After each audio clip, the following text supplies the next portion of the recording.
Hello friends, good morning. Myself Narendra Sharma.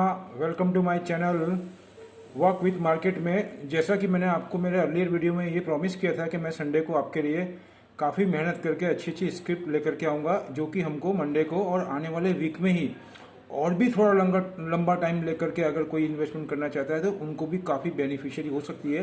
तो मैं अभी आपको सीधा मेरे जो स्क्रिप्ट मैंने नोट डाउन करके लाया हूँ वो आपको मैं बताना चाहता हूँ। आप उसको नोट डाउन कर लीजिएगा। अभी मैं आपको नाम बताना चाहता हूँ। सबसे पहला नाम है L&T, उसके बाद में है टेक महिंद्रा, उसके बाद में HCL टेक प्लस विप्रो, और उसके बाद में लिंडे इंडिया। लिंडे इंडिया जो फ्राइडे को है, आप देखेंगे तो लगभग 165 रुपये, 165 ऑलरेडी बढ़ा हुआ 10%। फिर भी मैं आपको ये लेवल पे रिकमेंड कर रहा हूँ। अगर आप मेरा अर्ली वीडियो देखेंगे तो मैंने 6 तारीख को इसके लिए स्पेशल 3 आइटम रिकमेंड की थी। उसमें सबसे पहला लिंडे इंडिया था, आप जा करके देख सकते हैं। वहाँ से लेके अभी तक ये कितना रुपये हो चुका है। तो मैंने कुछ इसको हज़ार या 1100 में रिकमेंड किया था, अभी 1700 का भाव कुछ चल रहा है।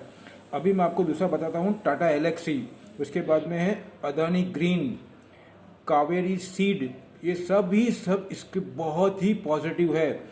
इंडिया मार्ट भी लगभग 70 से 80 रुपीज़ फ्राइडे को बढ़ा हुआ है, even though I have to recommend you. उसके बाद में BEML, इसका भाव कुछ 1500 के करीब है। मुझे यहाँ से ये 2200 से 2500 के ऊपर दिखता है, अगर थोड़ा लॉन्ग टर्म का ओरिजेंटल लेके चले तो। फिर उसके बाद में ऑल मेटल सेक्टर, सुनिएगा, ऑल मेटल सेक्टर अगर आपको स्किप देखनी तो बता सकता हूँ, Hindalco, Vedanta, JSW steel, Tata steel. उसके बाद में ऑल गैसेस सेक्टर, उसमें सबसे पहला IGL आएगा, फिर उसके बाद में गेल आएगा और ONGC। और अगर आप IOC भी लेना चाहें तो ले सकते हैं, लेकिन उसमें ज़्यादा मूवमेंट होता नहीं है, इसलिए मैं उसको ज़्यादा रिकमेंड नहीं करता हूँ। और ये भी टू बी फ्रैंक बोलता हूँ, उसमें मैंने स्पेशल स्टडी नहीं की है, लेकिन मैं बहुत टाइम से उसको जानता हूँ और मैंने पिछले 5-6 दिन पहले पढ़ा था, उस बेस पे बोल रहा हूँ। कल मैंने इसके ऊपर स्टडी नहीं की है, लेकिन मुझे ध्यान है। लेकिन ये 3 पे तो मैंने, ये बाकी जो लिखा रहा हूँ उस पर और इन सब पे मेरी एकदम वर्टिकल डाइव लगा के मैंने स्टडी की है, ये मैं बताना चाहता हूँ। उसके बाद में ऑल स्पेशल केमिकल्स, उसमें आप थोड़ा फाइंड आउट कर लीजिएगा। पूरे केमिकल सेक्टर को मैंने ओवरऑल स्टडी करी है। पर्टिकुलर स्क्रिप्ट पे मैं गया नहीं हूँ, इतना टाइम मैं जुटा नहीं सका, इसके लिए बताना चाह रहा हूँ आपको। लेकिन कहने का मतलब स्पेशल केमिकल के अंदर आप SRF दूसरा है, और भी कोई कंपनी है, जैसे टाटा केमिकल हुआ, और भी कोई कंपनी अपन निकाल सकते हैं। मैं ढूंढ नहीं सका, अभी ढूंढ लूँगा तो आपको मैं सामने मेंशन कर दूँगा। अभी मैं आपको ये बताना चाहता हूँ कि जिस हिसाब से मैं कार्बन एमिशन की बात करता हूँ, तो उसमें मैं इंडिया का एक पॉइंट निकाल के लाया हूँ, वो आपको क्वेश्चन का काम करेगा। इंडिया का जो 40% इलेक्ट्रिक जनरेशन है वो कम्स फ्रॉम नॉन फोसिल में से आएगा, ऐसा इंडिया ने कमिटमेंट किया है UN के सामने। वो 2030 तक उसको अचीव करेंगे। कहने का मतलब अगर हम देखेंगे तो चाइना अपना 2030 तक कार्बन इमिशन पिक में जाएगा, वहाँ से वो स्टार्ट करेगा उसको डाउन करने का, और 2060 का उसका डेडलाइन दिया है। हम तो अभी 2030 तक तो खाली 40% को ही हम नॉन फोसिल फ्यूल में से बनाएंगे। तो ये बात को देखते हुए मैं आपको ये इसलिए बता रहा हूँ कि इसके अंदर गैसेस जो है IGL YGL, उसका बहुत ज़्यादा वेटेज बढ़ जाता है। कहने का मतलब फिर सोलर सिस्टम आपका हुआ, विंड पावर, ये विंड पावर में और सोलर में इतना ज़्यादा, सोलर में फिर भी लिमिटेड कंपनी है लिस्टेड, लेकिन विंड में इतना नहीं है, तो आपको सोलर में फाइंड आउट करना पड़ेगा ये मैटर उससे रिलेटेड है या सिग्नल दे रहा है, वो that base I want to say you. दूसरा मैं आपको ये बताना चाहूँगा, सिंगापुर का अभी पिछले 2 वीक में उनका एक बजट गया है, उसके अंदर वहाँ के जो PM है ली हसीन लोंग करके उनका नाम है, और उनके FM है, वो वाइस PM भी है, वाइस PM भी है उनका, और फाइनेंस मिनिस्टर भी है, उनका नाम है मिस्टर लिंग स्विक कैंट, उनका इस तरीके से नाम है। वो पिछले जब से मैं देख रहा हूँ 2 वीक से, उनके बजट के पहले भी मैंने उनको सुना था, बजट के बाद भी सुना है फाइनेंस मिनिस्टर का स्पीच, वो बहुत ही एक्टिव है, और वहाँ के PM भी बहुत एक्टिव है। तो वो जो इस हिसाब से उनका, मैं ये बताना चाहूँगा, उनका जो 90% से अबाउ उनका जो वेजिटेबल है या जो उनका फूड आता है वो बाहर से इंपोर्ट करते हैं। कहने का मतलब ऐसा है, they are import 90% and above from other countries. उसके अलावा मैं आपको ये बताना चाहता हूँ, अब उन्होंने ये फोकस किया है क्योंकि वहाँ पे लैंड का प्रॉब्लम है। हांगकांग देखोगे, ये वन काइंड ऑफ टापू जैसे है, तो वहाँ पे लैंड की लिमिटेशन है। तो अभी उन्होंने इतना ज़्यादा फोकस करके, और उन्होंने जिसको बोलना चाहिए 2020-25 तक लगभग मेरे ख्याल से 10 मिलियन जो ट्रीज़ है उसको उगाने की बात करी, और भी ज़्यादा कुछ बोला है उन्होंने। बहुत सारा ट्री के ऊपर फोकस कर रहे हैं, कार्बन इमिशन पे कंट्रोल कर रहे हैं, बाइसिकल की बात हो रही है, तो मैं कब से आपको बता रहा हूँ बाइसिकल का। हाँ अच्छा, इसमें मेरी एक आइटम छूट गई है सर, सॉरी, उसमें आप ट्यूब इन्वेस्टमेंट भी लिख लीजिएगा, मेरा लिखना रह गया, yes. I am sorry to say you, tube investment, वो बाइसिकल मैन्युफैक्चरिंग कंपनी है, वो आप मेंशन कर लीजिएगा, मैं इसमें मेंशन कर लूँगा। तो उसको देखते हुए वो कम से कम जो उनके फाइनेंस मिनिस्टर है पिछले 2 वीक के अंदर सीड को लेकर के, और वो ऐसा एग्रीकल्चर बनाना चाहते हैं जिसमें लैंड की भी ज़रूरत नहीं पड़े, इस टाइप की टेक्नोलॉजी है उसमें। वाटर के अंदर जो लैंड के अंदर इंग्रेडिएंट्स होते हैं, वो इंग्रेडिएंट्स सब वो पानी में ही डाल के एडजस्ट कर लेते हैं और ऐसा आर्टिफिशियल डूम बनाते हैं, ग्रीन हाउस जैसा, जिसके अंदर वो अपने वेजिटेबल और सब इसको बोल सकते हैं ग्रो कर सकते हैं। दूसरा उन्होंने एक कॉन्सेप्ट निकाला है अभी कि हर घर में, चाहे वो रूफ के ऊपर हो, बालकनी हो, वहाँ पे वो अपना उनका एक टारगेट दिया है, मैक्सिमम वो 2030 तक ऐसा सोच रहे हैं कि हम लगभग 20 से 25% जो हमारा इंपोर्ट वेजिटेबल हो रहा है वो हम डोमेस्टिक ही इसको बोलते हैं ग्रो करें। ये बहुत बड़ा है। उसके लिए क्या, दे वांट टू सीड, वो सब कर रहे हैं, लेकिन उनको सीड अच्छी क्वालिटी का चाहिए। तो उसके नियरेस्ट में हम ही पड़ रहे हैं, मतलब इंडिया ही पड़ रहा है। नो डाउट चाइना भी है और भी कंट्री, लेकिन इंडिया का रेपुटेशन सिंगापुर में अच्छा है। उस बेस पे मैं बोल रहा हूँ कावेरी सीड मुझे यहाँ से बहुत अच्छा लग रहा है। तो उनका जो आपको बताना चाहूँगा ये बहुत ही पॉजिटिव है मेरे हिसाब से।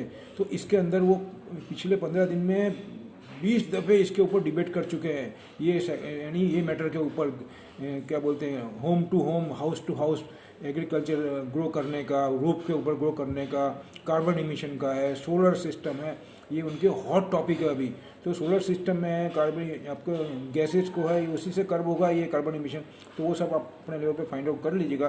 दूसरा मैंने आपको अदानी ग्रीन लिखा दिया है, लिंडे भी लिखा दिया। हाँ, एक यूपीएल भी ऐड कर लीजिए। यूपीएल ये वो एग्रीकल्चर से ही रिलेटेड है, वो बहुत ही यूनाइटेड फॉस्फोरस लिमिटेड करके, और बहुत ही नामी कंपनी है, बहुत पुरानी है एग्रीकल्चर के अंदर, वो बढ़ी हुई है, लेकिन उसको थोड़ा लॉन्ग टर्म। दूसरा मैं लास्ट में ये बताना चाहता हूँ आपको, जो ये स्क्रिप्ट मैंने सब बताई है उसमें कौन सी स्ट्रेटजी अपनानी है। वैसे मार्केट में ये प्रिडिक्ट करके चल रहा हूँ कि कल जो जापान का निकाई है वो भी अब खोलेंगे और उसका फ्यूचर भी अप ही आएगा। डाउन जोन्स नास्डेक का सो है, क्योंकि वहाँ पे स्ट्रेच वैल्यू है सॉफ्टवेयर की, लेकिन अभी मुझे उसमें भी पॉजिटिव लग रहा है। तो चलो वो ऊपर आएगा और निकाय भी ऊपर आएगा तो हमारा मार्केट गैप में खुलेगा, तब हमको ये बाय नहीं करना है। जो मैंने आपको इसकी बोली है वो उसको अगर नीचे ही खोलते हैं तो अपॉर्चुनिटी है, और अगर 5-10 रुपये ऊपर खोलते हैं तो वहाँ से वो क्या करेंगे, माला पहना देंगे, और वहाँ से जिसको नॉलेज नहीं है वो नीचे लेके आएंगे, वहाँ से 20-25 रुपये, 15 रुपये, 20 रुपये, वॉट एवर में भी। तब आपको 20 रुपये, 22 रुपये, 25 रुपये नीचे लावे और रेट के हिसाब से फिक्स करना। जो बड़ा रेट का स्क्रिप्ट है उसमें आप 25-30 रुपये मान के चलिएगा 40 रुपये तक, और जो छोटे अमाउंट का है जैसे 400-500 रुपये का है उसके अंदर 15 रुपये, 10 रुपये बहुत हो गए, 10-15 रुपये नीचे आवे तुरंत बाय करना है उसको। वो उसको 100% वहाँ से टर्न अराउंड करेंगे। और जो 1500-1600 की आइटम है उसमें 30-40-50 तक भी वो आपको प्रेशर डालेंगे, तो उससे जिसको नॉलेज नहीं है वो उसने बेचारा ने ऊपर बाय किया, वो एग्जिट हो जाएगा। तो उनकी स्ट्रेटेजी मैं पहले से समझ रहा हूँ, आपको इसलिए बता रहा हूँ। अगर नेगेटिव खोलते हैं किसी भी कारण से, अगर पॉजिटिव है निकी और फिर भी नेगेटिव खोलते हैं, तो आपको ये नेगेटिव में थोड़ा सा वेट करना, और नीचे जाता है तुरंत बाय कर लेना इसको। और बहुत ज़्यादा आपको टेंशन होता है या कुछ ऐसा है तो स्टॉप लॉस डाल देना, और इससे ज़्यादा मैं आपको क्या करूं। लेकिन मैं आपको डैम श्योर हूँ वहाँ से ये टर्न अराउंड 101% करेंगे, जो मैं स्किप में बता रहा हूँ उसमें। अब उसमें किस लेवल पे मैंने स्टडी की है मैं बता देता हूँ आपको। मैं ये सभी स्किप के अंदर मैंने वर्टिकल डाइव लगाया है। Vertical dive in the sense एकदम बॉटम में जाकर के मैंने, फिर बाद में मैं अप हुआ हूँ। मतलब उसका पूरा मैनेजमेंट, उसका दादा परदादा, वो कौन सी कंपनी है, उसका मैनेजमेंट के अंदर कौन कौन है, उनका एजुकेशन क्या है, कौन सा बैकग्राउंड है उनका, प्लस उनकी प्रोडक्ट क्या है, उनकी प्रोडक्ट का फ्यूचर क्या है, वो कंपनी में क्या क्या ऑब्स्टिकल्स आ सकते हैं उनकी प्रोडक्ट को, कुछ ऐसी तो नहीं है जो आने वाले टाइम में कुछ गवर्नमेंट उनके नॉर्म्स उनको इफेक्ट करे। मतलब ये सब गवर्नमेंट की जो पॉलिसी आने वाली है उसको सपोर्ट करने वाले हैं। मेरी बात पर ध्यान दें आप, ये सब गवर्नमेंट ऐसी पॉलिसी लाएगी इनके लिए कि ये वो पॉलिसियाँ इनको सपोर्ट करेगी। ये सब चीज़ को, नेगेटिव की बात छोड़ो आप, सबको पॉजिटिव सपोर्ट करेगी। ऐसी गवर्नमेंट पॉलिसी लाएगी नहीं, गवर्नमेंट को लाना पड़ेगा बाय हुक एंड कुक। ये सभी स्क्रिप्ट में मैं आपको बता रहा हूँ। ये ऐसे ही बोलना इजी नहीं है यूट्यूब पे। आपको एक्चुअल तो मालूम पड़ेगा जब स्क्रिप्ट लेंगे, और आप 1-2 वीक तक या कल ही मालूम पड़ेगा, ऐसा मैं बोल रहा हूँ आपको। ये आप मेरे को ऐसा लग रहा है ना आपको, तो आप मेरे पुराने वीडियो एक दफ़े मैं रिक्वेस्ट करता हूँ आपको वो देख लीजिए, तो और मार्केट से कंपेयर करिए कितने बढ़ चुके हैं, तब आपको ख्याल आएगा सर। दूसरा मैं आपको यही बताना चाहता हूँ आपको लास्ट में कि जो हिसाब से मैं मेहनत कर रहा हूँ, आप भी मेरे को रिक्वेस्ट करता हूँ, आप अपने फ्रेंड सर्कल में अपने रिलेटिव्स है उनको मेरा वीडियो ज़्यादा से ज़्यादा भेजिए, शेयर करिए, लाइक करिए, और उनको इतना भी बताइए कि इसमें बेल का आइकन है उसको प्रेस करिए, उसमें ऑल करके आता है उसको सेलेक्ट करेंगे तो मेरा जो भी नेक्स्ट वीडियो होगा अपलोड करूँगा मैं तुरंत उनको नोटिफिकेशन मिलेगा। मेरा इतना ही इंटेंशन है कि FII से मैं भिड़ रहा हूँ, FII से मैं फाइट कर रहा हूँ, मैं अलोन हूँ, मेरे पास इतना इंफ्रास्ट्रक्चर भी नहीं है, फिर भी मेरे को कोई प्रॉब्लम नहीं है, मैं रेडी हूँ उससे फाइट करने के लिए। अभी तो मेरी शुरुआत है, उनको मैं बता देना चाहता हूँ FII को। अभी तो आगे देखो, मेरे दिमाग में सब प्लानिंग है, क्या क्या है, क्या एक दफ़े मैं जिसको बोलना चाहिए, एक दफ़े मैं इसके अंदर ये यूट्यूब के अंदर मेरा जो अभी जिसको बोलना चाहिए मैं पूरा मेहनत कर रहा हूँ आपको, उसके हिसाब से मैं आपको बताना चाह रहा हूँ कि आप इनको फ्रेंड लोगों को भेजिए, वो भी कमाए। मेरा कोई इंटेंशन ऐसा नहीं है, वो यहाँ पे से कमा के जाते तो हम क्यों नहीं मेहनत करके कमा सकते हैं, ऐसा मैं बोल रहा हूँ। लेकिन उसके लिए हार्ड वर्क बहुत चाहिए, और मैं तो ये कर ही रहा हूँ और भी बढ़ाऊँगा हार्ड वर्क। तो इतना आप ट्रस्ट रखिए और उनको भेजिए प्लीज़। और मैं आपको एक दो मैटर और भी बताना चाहता हूँ, जिस हिसाब से रेलवे के अंदर एक चिनार ब्रिज करके है अपने ये सिंगापुर की सिंगापुर नहीं सॉरी ये श्रीनगर की तरफ, और वो एक दो एरिया कौन से हैं, बंकल और कोडी, दो गांव हैं, उसके बीच में ये चिनार जो रिवर जाती है उसके ऊपर एक ब्रिज बन रहा है, वर्ल्ड का हाईएस्ट ब्रिज है। वो मैं इसलिए बताना चाहता हूँ कि रेलवे के अंदर आप देखो, ये सब ये एक मैसेज है वर्ल्ड के लिए कि India is also capable, they are also capable fight with the top, जिसको बोलना चाहिए कंट्री इन द वर्ल्ड। हम किसी से पीछे नहीं है, हम in the sense India, we are also able to fight. अभी चाइना का एग्जाम्पल देख लीजिए ना सर जी, चाइना को हमारा जियो पॉलिटिकल में और इसमें पानी पिला दिया है, और आपको मैं क्या बोलूँ, घुटने पे ला दिया सर। और हमारा जियो पॉलिटिकल इतना साउंड है, और क्वाड का आप मीटिंग में खाली नरेंद्र मोदी साहब ने जो स्पीच दिया है, मैं आपको यहाँ बताना चाहूँगा, नरेंद्र मोदी साहब ने विदाउट पेपर खाली बोला है। बाकी जितने भी टॉप के हैं, मैं किसी को ऐसा नहीं बोल रहा हूँ, क्रिटिसाइज कर रहा हूँ, मैं खाली इतना बताना चाहता हूँ मैं किस एंगल पे जाके सोचता हूँ। सभी ने US से लेकर के ऑस्ट्रेलिया से लेकर के मिस्टर आबे हैं, उन्होंने सभी ने ऑन पेपर उन्होंने रीडिंग करके बोला है स्पीच, और मोदी साहब ही अकेले ऐसे हैं विदाउट स्पीच, और उनके एक एक वर्ड में आप कितना डेप्थ है, वो जाके बिहाइंड द सीन स्टडी करिए माय डियर, आपको मालूम पड़ जाएगा मैं किस लेवल पे बोल रहा हूँ। तो आप उस पर ट्रस्ट रखिए। उसका जो मैं आपको ब्रिज का चिनार ब्रिज का बताया था, वो एक 1.3 किलोमीटर ही लंबा है, लेकिन वो 2022 तक पूरा हो जाएगा दिसंबर के, और वो वर्ल्ड के हाईएस्ट जिसको बोलना चाहिए एरिया के अंदर बना हुआ है। इसको देखते हुए बहुत ज़्यादा उसका वैल्यू बढ़ जाता है, और DRDO जो है उसने उसके ऊपर करीब 1200 करोड़ उसका एक्सपेंस आएगा। और हाँ, दूसरा USA की एक कंपनी है, जैसे टेस्ला ने यहाँ पे इन्वेस्टमेंट किया है, वैसे टेस्ला के अलावा एक USA की बहुत बड़ी ट्रिटोन इलेक्ट्रिक व्हीकल कंपनी ने रजिस्ट्रेशन कराया है यहाँ पे। They are also establish in factory in our Indian country, उसमें वो पेरेंट कंपनी जैसा बनाएंगे। उन्होंने हमारे इंडिया का ही है, वो उससे को फाउंडर करके या जॉइंट वेंचर करके बना रहे हैं हिमांशु जी फॉर गुजरात, हिमांशु जी पटेल के साथ में मिल करके। उनका इंटरव्यू सुनिए आप, मैंने पूरा आर्टिकल पढ़ लिया, उसके ट्रक्स देखिए, उसकी इमेजेस देखिए USA के अंदर, और ये टिटोन जहाँ का वहाँ का, अरे कितना जोरदार लेटेस्ट उनके व्हीकल्स है। और ट्रांसपोर्टेशन भी मैंने आपको इसमें लिखाया नहीं, मेरे को कितनी सारी स्क्रिप्ट है ट्रांसपोर्टेशन में। सीमेंस भी मैंने इसमें नहीं लिखा है, yes I am so sorry, siemens भी नोट करना प्लीज़।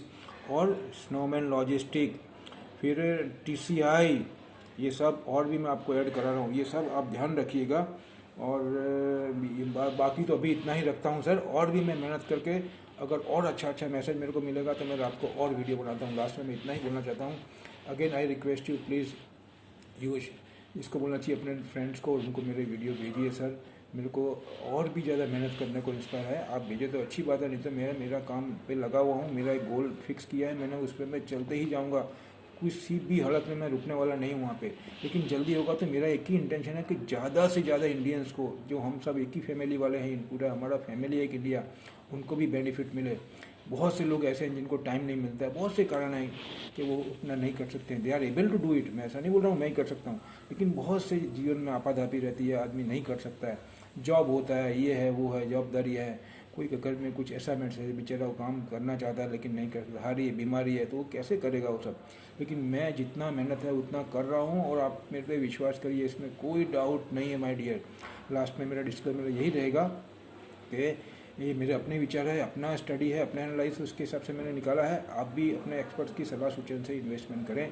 और फिर बोल रहा हूँ आपको, आइडल मनी में करिएगा और बेनिफिट तो होगा ही, लेकिन अगर वो कुछ गेम खेलते हैं तो हम 1-1.5 महीने तक रुक सके, ऐसा आइडल मनी में करिएगा जिससे कि कोई प्रॉब्लम नहीं हो। होगा तो पॉजिटिव, लेकिन मैं आपको इसलिए बताता हूँ, मैं कभी भी इंट्राडे की बात नहीं करता हूँ।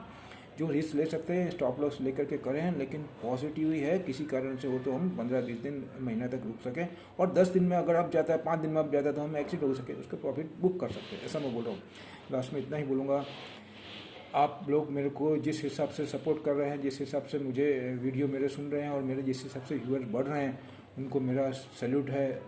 जय हिंद। और आगे भी मैं मेरा काम जारी रखूँगा, ऐसा बोलूँगा। ये मेरा एक देश सेवा जैसा ही काम है। जैसे एक सोल्जर बॉर्डर पे अपनी ड्यूटी करता है, मैं सिविलियन होते हुए भी, जिसको बोलना चाहिए एक सिपाही जैसा हूँ। I am also soldier in civilian life, उस हिसाब से मैं बोलता हूँ। आप मेरा फिटनेस देखेंगे, मेरा रेगुलर जो दिनचर्या है, रात को कितनी देर तक मैं वीडियो बनाता हूँ, 2-2 ढाई बजे तक पढ़ता हूँ, और सुबह 4-4:30 बजे उठ करके एक्सरसाइज करता हूँ। ये पूरा मेरा रूटीन वर्क है। I am a totally fit. भले मैं डिफेंस में नहीं हूँ, लेकिन मैं फिट हूँ एकदम। मेरा आर्मी में सिलेक्शन हो गया था, मैं गया नहीं था 1985 में। No problem. चलो ओके, जय हिंद। फिर मिलते हैं सर, थैंक यू।